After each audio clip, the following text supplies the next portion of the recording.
எப்போவுமே சோர்வாக இருக்கிற மாதிரியே ஒரு உணர்வு இருந்துக்கிட்டே இருக்கா? எனர்ஜி லெவல் டவுனாக இருக்கிற மாதிரியே ஃபீல் பண்ணுறீங்களா? சுறுசுறுப்பாக வேலை செய்யணும் அப்படின்னு ஆசையாக தான் இருக்குது, ஆனால் உடம்பு ஒத்துழைக்க மாட்டேங்குது அப்படின்னு கவலைப்படுறீங்களா? கவலையை விடுங்க. நோய் நாடி நோய் முதல் நாடி அது தணிக்கும் வாய் நாடி வாய்ப்பச் செயல்னு வள்ளுவரே சொல்லியிருக்காரு. உடல் சோர்வு பிரச்சனைக்கான காரணங்கள் என்ன அப்படிங்கிறதையும் அதை ஓவர் கம் பண்ணுறதுக்கான ப்ராக்டிக்கலான சயின்டிஃபிக்கான 5 டிப்ஸையும் இந்த வீடியோவில் நான் உங்களுக்கு சொல்ல போகிறேன். வீடியோவை கடைசி வரையும் பார்க்குறவங்களுக்கு எக்ஸ்ட்ராவாக ஒரு போனஸ் டிப்பும் இருக்குது. அதனால் கடைசி வரைக்கும் மிஸ் பண்ணாமல் பாருங்கள். வாங்க வீடியோக்குள்ளே போகலாம்.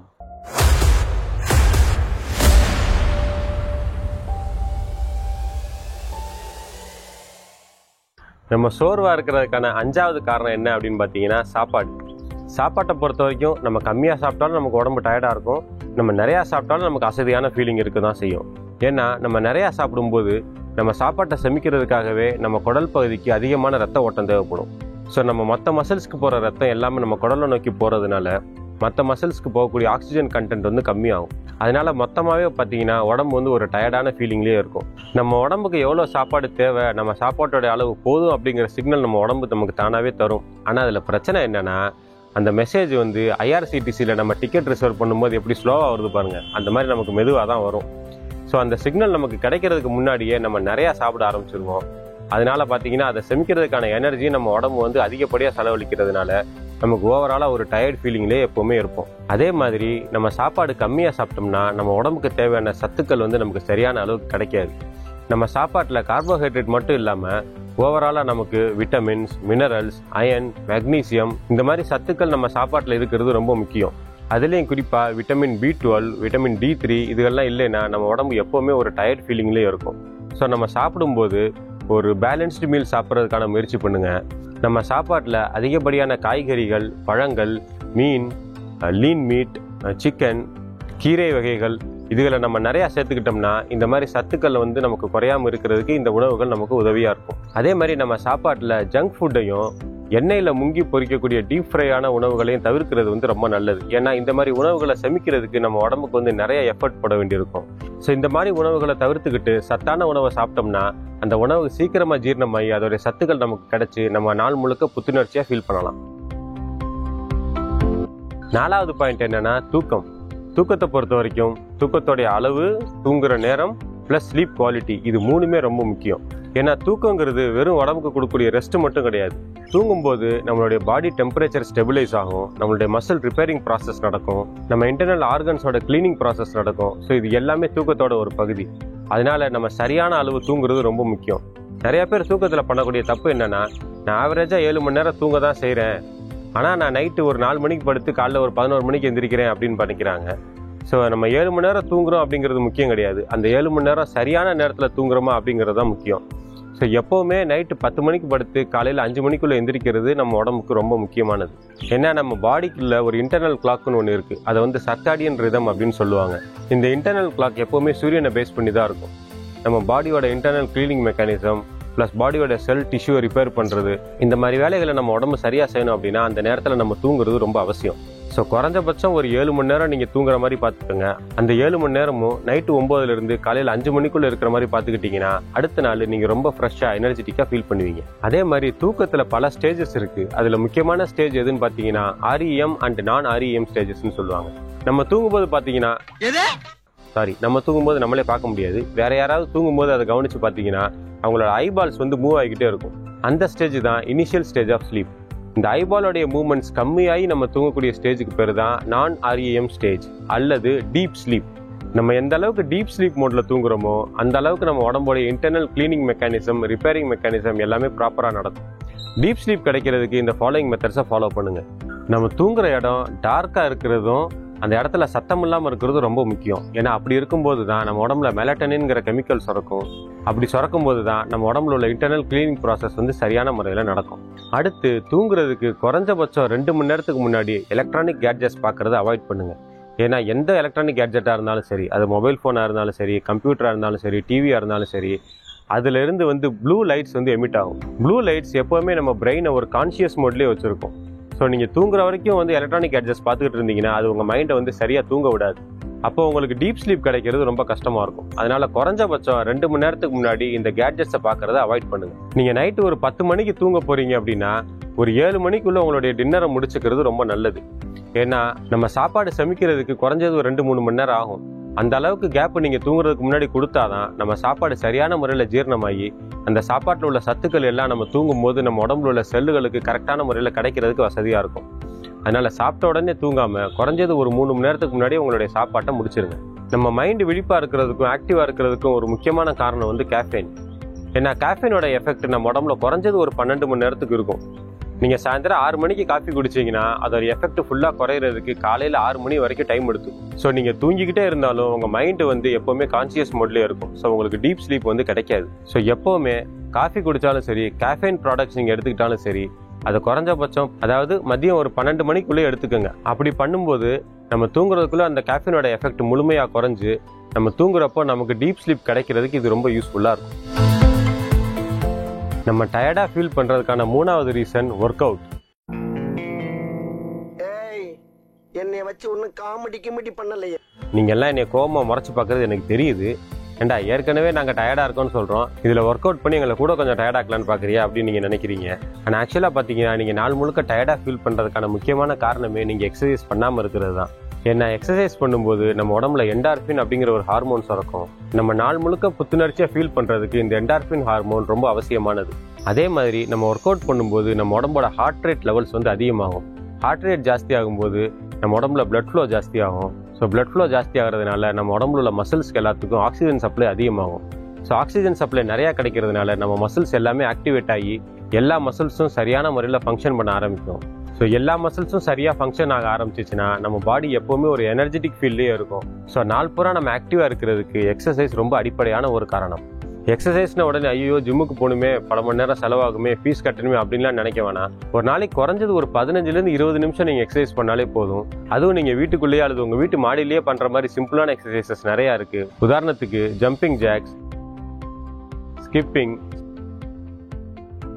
Spot jump, burpees, stairs climbing, sit ups, pull ups, push ups, இந்த மாதிரி வீட்டிலேயே பண்ணக்கூடிய நிறைய எக்ஸசைஸ் இருக்கு. இந்த மாதிரி சிம்பிளான எக்ஸசைஸை நீங்க ஒரு 15-20 நிமிஷம் பண்ணாலே போதுமானது. இல்ல உங்களால முடியும்னா நீங்க அவுட்டோர்ல ரன்னிங், ஸ்விம்மிங், சைக்கிளிங் அல்லது ஜிம் ஒர்க் அவுட்ஸ் இந்த மாதிரியும் பண்ணலாம். இன்னும் சில பேர் என்ன பண்ணாங்கன்னா ஒரு 4-5 பேர் ஒரு டீமா போய் பேட்மிண்டன், டென்னிஸ், ஸ்குவாஷ் இந்த மாதிரி டீம் கேம்ஸ் விளையாடுவாங்க. உங்களுக்கு எது பிடிக்குதோ, உங்களுக்கு எது கம்ஃபர்டபுளா இருக்கோ அதை பண்ணுங்க. ஆனா கண்டிப்பா ஏதாவது ஒண்ணு பண்ணுங்க. நம்ம எனர்ஜி லெவல் கம்மியா ஃபீல் பண்றதுக்கான 2வது காரணம் நம்மளுடைய லைஃப் ஸ்டைல். ஒரு நாள்ல அதிகப்படியா நம்ம இருக்கக்கூடிய பாஸ்டர் என்ன அப்படின்னு பாத்தீங்கன்னா நம்ம உட்காந்துட்டு இருக்க பாஸ்டர் தான். நம்ம ஆபீஸ்ல ஒரு 10 மணி நேரம் உட்காந்துருக்கோம். ஆபீஸ்க்கு போகும்போதும் சரி, வரும்போதும் சரி, அது பஸ்ஸா இருந்தாலும் சரி, காரா இருந்தாலும் சரி, 2 வீலர் இருந்தாலும் சரி, அதுலேயே உட்காந்துக்கிட்டு தான் போறோம்.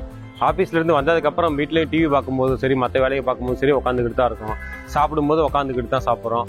டாய்லெட் போனாலும் வெஸ்டர்ன் டாய்லெட்ல உட்காந்துக்கிட்டு தான் போறோம். ஸோ பெரும்பாலும் பார்த்தீங்கன்னா நம்மளுடைய லைஃப் ஸ்டைல் வந்து ரொம்ப செடென்ட்ரியாவே மாறிடுச்சு. இப்படி செடென்ட்ரி லைஃப் ஸ்டைல் இருக்கிறதுனால என்ன ஆகும் அப்படின்னா நம்மளுடைய மசில்ஸ் எல்லாமே வீக் ஆகும். ஏன்னா நம்ம மசில்ஸ் எதையுமே சரியா யூஸ் பண்றது இல்லை. மசில்ஸ் வீக் ஆச்சுன்னா நம்மளுடைய கார்டியோவாஸ்குலர் ஹெல்த் வந்து கம்மியாகும்.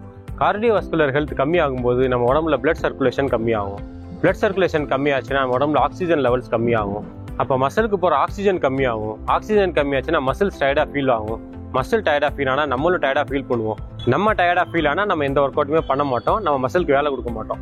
ஸோ இது வந்து ஒரு விஷய சைக்கிள். அப்படியே சைக்கிளிக் ப்ராசஸில் நம்மளை கீழ் நோக்கி இழுத்துக்கிட்டே போகும். ஸோ முடிஞ்ச அளவுக்கு ஆக்டிவாக இருக்கிறதுக்கு ட்ரை பண்ணுங்க. நீங்கள் ஆஃபீஸில் இருக்கும்போது குறைஞ்சபட்சம் அரை மணி நேரத்துக்கு ஒருக்காவது எந்திரிச்சு கொஞ்சம் ஸ்டெப் நடந்துட்டு திருப்பி வந்து உட்காருங்க.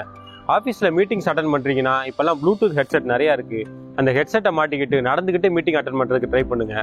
ஆஃபீஸில் லிஃப்ட் யூஸ் பண்ணாமல் ஸ்டேர் கேஸ் யூஸ் பண்ணுங்க. ஆஃபீஸில் வழக்கமாக நம்ம பெரிய பாட்டிலில் தண்ணி பிடிச்சி நம்ம டெஸ்கில் வச்சுக்கிறோம். அந்த மாதிரி வச்சுக்காம ஒரு சின்ன கப்பு மட்டும் வச்சுக்கோங்க. 1 மணி நேரத்துக்கு ஒருக்கா எந்திரிச்சு போய் அந்த கப்பில் தண்ணி பிடிச்சி குடிங்க. ஸோ எந்தெந்த வழியிலாம் அவங்க பாடி ஆக்டிவாக வச்சுக்க முடியுமோ அந்த அளவுக்கு உங்களை ஆக்டிவாக வச்சுக்கிட்டீங்கன்னா நீங்கள் ரொம்ப சீக்கிரமாக இந்த போர்டம்லேருந்து விடுபட்டு உங்களை ரொம்ப எனர்ஜெட்டிக்காக ஃபீல் பண்ண ஆரம்பிப்பீங்க.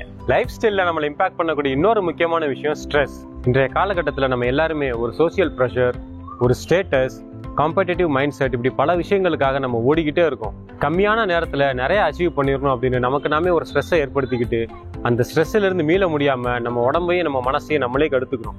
எப்பவுமே ஸ்ட்ரெஸ்ஸில் இருக்கிறது நம்ம மூளையை வந்து ரொம்ப சீக்கிரமாக டயர்ட் ஆயிரும். அதே மாதிரி ஸ்ட்ரெஸ்ஸில் இருக்கும்போது நம்ம உடம்புல கார்டிசாலுங்கிற ஹார்மோன் இன்க்ரீஸ் ஆகும். இது எல்லாமே பார்த்தீங்களா நம்மளை ஃபிசிக்கலாகவும் மென்டலாகவும் ரொம்ப டயர்ட் ஆக்கிடும். அதனாலேயே நம்ம நாள் பூரா ரொம்ப சோர்வாக ஃபீல் பண்ணுவோம். ஸோ ஸ்ட்ரெஸ்ஸில் இருந்து விடுபடுறதுக்கு மைண்டை ஆக்டிவாக வச்சுக்கோங்க. உங்களுக்குன்னு ஒரு பர்சனல் பவுண்டரி ஸ்பேஸ் கிரியேட் பண்ணிக்கோங்க. உங்களோட நீங்கள் நேரம் ஸ்பெண்ட் பண்ணுங்க. அதே மாதிரி இந்த மெக்கானிக்கல் லைஃப்ல இருந்து விடுபட்டு முடிஞ்ச வரைக்கும் இயற்கையோட ஒன்றி வாடுறதுக்கு ட்ரை பண்ணுங்க. மெடிடேஷன் பண்ணுங்க. அல்லது உங்களுக்கு ஏதாவது ஒரு ஹாபி இருக்கும் இல்லையா, டிராயிங் பண்ணுறது அல்லது ரூபிக்ஸ் கியூப் சால்வ் பண்ணுறது, இந்த மாதிரி ஏதாவது ஒரு ஆக்டிவிட்டிஸ் நீங்கள் பண்ணும்போது உங்களுடைய ஸ்ட்ரெஸ் லெவல்ஸ் கொஞ்சம் கொஞ்சமாக கம்மியாகும். அப்படி கம்மியாகும்போது நீங்கள் ஆட்டோமேட்டிக்காக புத்துணர்ச்சியாக ஃபீல் பண்ணுவீங்க. நம்ம டயர்டாக ஃபீல் பண்ணுறதுக்கான நம்பர் 1 ரீசன் மெடிக்கல் கண்டிஷன்ஸ். நம்மள நிறைய பேருக்கு ரத்த சோகை பிரச்சனை இருக்கும். ரத்த சோகை அப்படின்னு பயந்துட வேணாம். ரத்தத்துல சகப்பணுக்கள் கம்மியா இருக்கு. இது ஒன்றும் பெரிய பிரச்சனை எல்லாம் கிடையாது. நம்ம சாப்பாட்டுல சில சேஞ்சஸ் பண்றது மூலியமா நம்ம ரத்தத்துல இருக்க சகப்பணுக்களோட எண்ணிக்கையை நம்மளால ஈஸியா கூட்ட முடியும். கேரட், பீட்ரூட், பொமிகிரானட், அப்புறம் பேரிச்சம்பழம், இதனாலையும் உங்க உணவுல ஏதாவது ஒரு வழியில எடுத்துக்கிட்டே இருங்க. குறைஞ்சபட்சம் ஒரு 48 நாளைக்கு கண்டினியூஸா எடுங்க. அதாவது ஒரு மண்டலம் ஆயுர்வேத முறையில சொல்ற மாதிரி ஒரு மண்டலத்துக்கு இதில் கண்டினியூஸா எடுத்து பாருங்க. உங்களுக்கே உங்க உடம்புல சில மாற்றங்கள் நிகழ்றது தெரியும். அதே மாதிரி வைட்டமின் B12 டெஃபிஷியன்சி இருந்தாலும் நம்ம உடம்புல சோர்வு இருக்கும். B12 லெவல்ஸ் இன்க்ரீஸ் பண்றதுக்கு உங்க உணவுல நிறைய மீன் அப்புறம் சிக்கனை சேர்த்துக்கோங்க. பிளஸ் வைட்டமின் D3 டெஃபிஷியன்சி நமக்கு சோர்வு ஏற்படுத்தலாம். வைட்டமின் டியோட அபண்டன்ட் சோர்ஸ் எதுனா சூரிய ஒளி தான். ஸோ முடிஞ்ச வரைக்கும் ஏர்லி மார்னிங் சன்ரைஸ் இருக்குல்லையா, அதாவது சூரிய உதிக்கும் போது வரக்கூடிய சூரிய ஒளி, அதுல குறைஞ்சபட்சம் டெய்லி ஒரு மணி நேரம் வெயில்ல நில்லுங்க. இதுகளெல்லாம் நீங்க ரெகுலரா பண்ணும்போது உங்க உடம்புல உள்ள வைட்டமின்ஸோட லெவல்ஸ் ஆட்டோமேட்டிக்கா இன்க்ரீஸ் ஆகும். அப்ப நீங்க நேச்சுரலாவே புத்துணர்ச்சியா ஃபீல் பண்ணுவீங்க. இது எல்லாத்தையும் ரெகுலரா பண்ணியும் உங்களுக்கு இந்த மாதிரி சோர்வான ஃபீல் இருக்கு அப்படின்னா நீங்க ஒரு நல்ல டாக்டரை கன்சல்ட் பண்றது பெட்டர். அடுத்து போனஸ் பாயிண்ட் என்னங்கிறத பார்க்கலாம். இந்த பாயிண்ட் ரொம்ப முக்கியமானது. அதே மாதிரி நிறைய பேர் பண்ணக்கூடிய தப்பு இந்த பாயிண்ட்ல தான். அது என்னன்னா, நம்ம உடம்புக்கு தேவையான அளவுக்கு தண்ணி குடிக்காம இருக்கிறது தான். உங்க எல்லாருக்குமே நல்லா தெரியும், நம்ம உடம்புல 2/3 தண்ணி தான் இருக்கு. ஸோ நம்மளுடைய ஆர்கன்ஸ் நல்லபடியாக பெர்ஃபார்ம் பண்ணுறதுக்கு தண்ணீர் ரொம்ப அவசியம். ஏன்னா நம்ம பாடி டெம்பரேச்சரை மெயின்டைன் பண்ணுறதுக்கும், நம்ம சாப்பாடு சரியாக டைஜஸ்ட் பண்ணுறதுக்கும், நம்ம சாப்பாட்டில் உள்ள நியூட்ரியன்ஸை நம்ம உடம்புல உள்ள எல்லா செல்களுக்கும் எடுத்துகிட்டு போகிறதுக்கும் தண்ணி ரொம்ப அவசியம். தண்ணி கம்மியாச்சுன்னா நம்ம பிளட்டோட விஸ்காசிட்டி லெவல்ஸ் இன்க்ரீஸ் ஆகும். விஸ்காசிட்டி அதிகமாச்சுன்னா பிளட் ஃப்ளோ கம்மியாகும். பிளட் ஃப்ளோ கம்மியாகும்போது உடம்புல ஆக்சிஜன் தேவையான அளவுக்கு போய் சேராது. ரொம்ப மைல்டான அளவுக்கு உடம்பு டீஹைட்ரேட் ஆனால் கூட மூளைக்கு போகக்கூடிய ஆக்சிஜனோட அளவு ரொம்ப கம்மியாயிரும். அதனால பார்த்தீங்கன்னா நாள் பூரா நீங்கள் ஒரு டயர்ட் ஃபீலிங்லேயே இருப்பீங்க. தாகம், தொண்டை வறண்டு போகிறது, யூரின் கலர் டார்க் ஆகுறது, தலை சுற்றல் ஏற்படுறது, வாந்தி வர்ற ஃபீல் வர்றது, உடம்பு டயர்டாக சோர்வாக ஃபீல் ஆகுறது, இது எல்லாமே உடம்புல நீர்ச்சத்து குறையிறதுக்கான அறிகுறிகள். இந்த அறிகுறிகள் வர்ற அளவுக்கு நீங்கள் வெயிட் பண்ணாமல் போதுமான அளவுக்கு நீங்கள் தண்ணி குடிச்சுக்கிட்டே இருங்க. நம்ம உடம்பு ஆரோக்கியமாக இருக்கணும்னா குறைஞ்சபட்சம் நம்ம 2.5 to 3 லிட்டர் வரைக்கும் நம்ம தண்ணி குடிச்சாகணும். ஆனால் தண்ணி குடிக்கிறதுல நிறைய பேர் பண்ணுற தப்பு என்னன்னா, தண்ணியை மொத்தமாக ஒரே நேரத்தில் நிறையா குடிக்க ஆரம்பிச்சிருவாங்க. அப்படி குடிக்கும்போது அந்த தண்ணி நம்ம யூரின் வழியாக சீக்கிரமாக வெளியே போயிடும். நம்மளுடைய உடம்புல உள்ள பார்ட்ஸுகளுக்கு அந்த தண்ணி போய் சேராது. அதனால தண்ணியை எப்போவுமே கொஞ்சம் கொஞ்சமாக குடிங்க. சிப் பை சிப்பாக குடிங்க.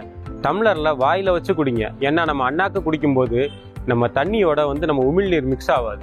உமிழ்நீர் தண்ணியோட மிக்ஸ் பண்ணி உள்ளே போனாதான் நம்மளுடைய உணவுடைய செரிமானத்தை அது அதிகரிக்கும். அதனால சரியான அளவு தண்ணி குடிங்க. முடிஞ்சா உங்கள் ஃபோனில் 1/2 மணி நேரத்துக்கு ஒருக்கா ஒரு அலாரம் வச்சு 1 கப் தண்ணியை 1/2 மணி நேரத்துக்கு ஒருக்கா குடிங்க. உங்கள் உடம்புல தண்ணியோட லெவல் குறையாம நீங்கள் பார்த்துக்கிட்டீங்கன்னா உங்கள் உடம்புல உள்ள எனர்ஜியோட லெவல் குறையாம தண்ணி ஆட்டோமேட்டிக்காக பார்த்துக்கும். நம்ம உடம்போட எனர்ஜி லெவல்ஸை இன்க்ரீஸ் பண்ணுறதுக்கான 6 டிப்ஸை நம்ம இந்த வீடியோவில் பார்த்தோம். சாப்பாடு, தூக்கம், work out, life style changes, medical conditions and water intake. இந்த 6 விஷயத்துலையும் நான் சொன்ன டிப்ஸை ஃபாலோ பண்ணீங்கன்னா ரொம்ப சீக்கிரமாகவே நேச்சுரலாக உங்கள் உடம்புல எனர்ஜி லெவல்ஸ் இன்க்ரீஸ் ஆகிறத நீங்களே கண்கூட பார்ப்பீங்க. இந்த வீடியோவில் சில பயனுள்ள விஷயங்களை நீங்கள் தெரிஞ்சுக்கிட்டீங்கன்னு நான் நம்புறேன். இந்த வீடியோ உங்களுக்கு பிடிச்சிருந்துச்சுன்னா லைக் பண்ணுங்க. இது இல்லாமல் வேற ஏதாவது சில டிப்ஸ் நீங்கள் ஷேர் பண்ணணும்னு நினச்சிங்கன்னா அதை நீங்கள் கமெண்ட்டில் தெரியப்படுத்துங்க. உங்கள் ஃப்ரெண்ட்ஸோ உங்கள் ரிலேட்டிவ்ஸோ யாராவது இந்த மாதிரி டயர்டாக ஃபீல் பண்ணுறேன்னு சொன்னாங்கன்னா உங்களுக்கு இந்த வீடியோவை ஷேர் பண்ணுங்க. மேலும் இந்த மாதிரி யூஸ்ஃபுல்லான டாபிக்ஸ் பார்க்கறதுக்கு மறக்காம நம்ம சேனலை சப்ஸ்கிரைப் பண்ணுங்க. அடுத்து ஒரு இம்பார்ட்டன்ட்டான இன்ட்ரெஸ்டிங்கான டாபிக் நான் உங்களை சந்திக்கிறேன். அது வரைக்கும் பாய்.